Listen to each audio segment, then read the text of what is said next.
Well, we're finally here, the final episode of the season for Halo the series on Paramount Plus. Episode 9, Transcendence.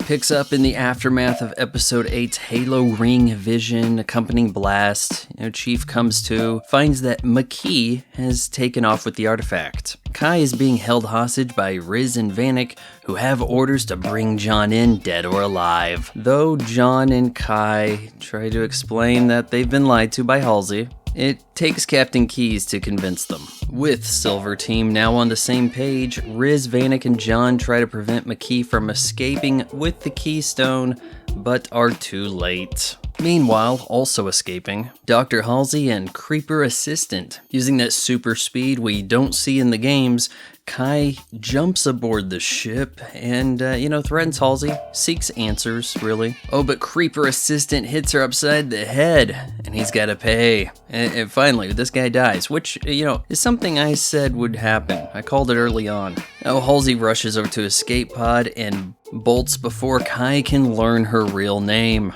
With the ship going down, it looks pretty bad for Kai, but don't worry, this here set of Mjolnir armor can withstand pretty much anything the plot throws at it. Figuring their next move, I like how Miranda chimes in. And what about McKee? Was she and Halsey working together from the beginning?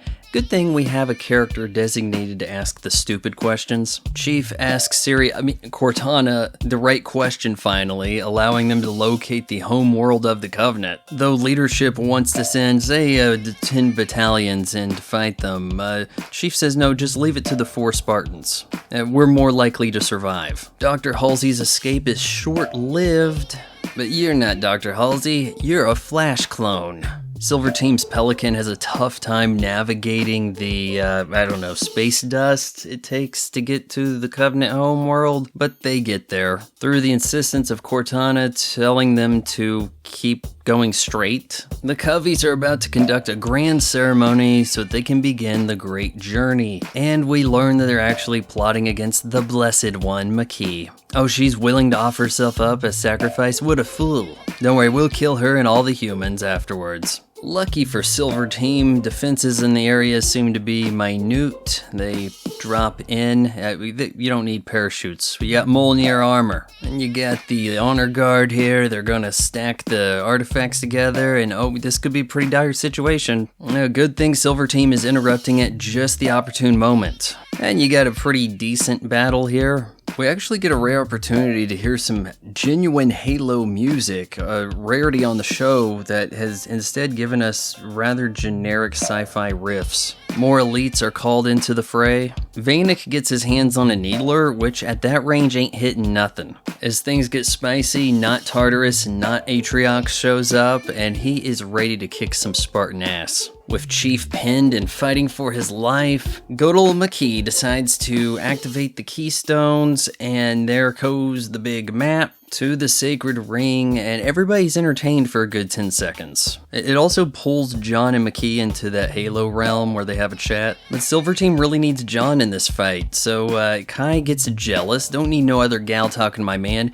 shoots McKee, thus ending the VR map reading before the prophets can be fully satisfied. But Silver Team is taking some licks. Man, you got Vanek here gets sniped down. Riz gets a boob blown off by a plasma nade. If you thought it was tough dating as a power top 6'1" ginger Spartan, now you're uniboobing it. Chief then decides to give himself up to her Cortana. The AI in this story who is designed with the promise to take over his body. And she does so, gifting him the power of aimbot, so that he can defeat not Atriox, not Tartarus, though it also helps that Cortana can remote pilot that Pelican. With the Covenant forces hobbled, Chief now, or rather I guess Cortana, is able to pick up the Keystones without activating them. Load them up on the Pelican and extract Silver Team. Probably walking away from a perfectly good opportunity to put a bullet in a prophet or two. But with McKee dead, it seems like the demon is the Covenant's only reclaimer? Or maybe this opens the door to bring in the Flood to reanimate McKee next season? But we close things off by showing that Dr. Halsey did escape after all, and she's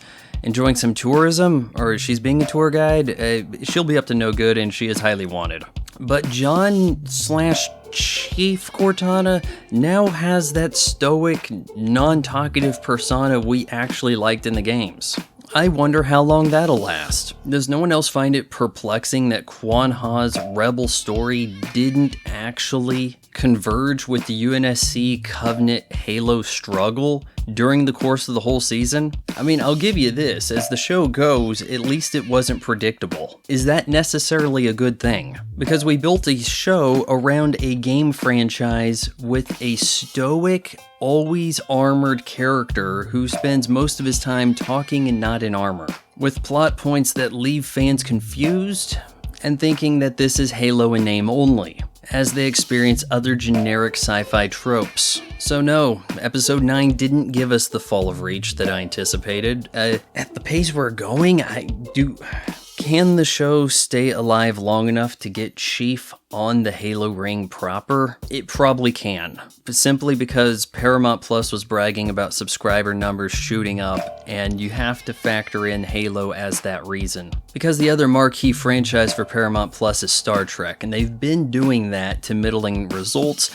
But you bring in Halo and now shit shoots up. So I guess I'll see you in, I'm guessing, 1.5 years when they get around to making more of this. Hell, it could be 2 years. What's the norm anymore? I'm not getting enough views over here to necessitate doing a video per episode, so we'll see how that goes. And to be honest with you, the views I'm getting on Instagram for making fun of my mom, it just dwarf my YouTube efforts on every scale. I mean, over on IG, she draws a crowd like a skinny teenage white girl TikToker putting on makeup with 1 million subs. A Porsche, isn't it?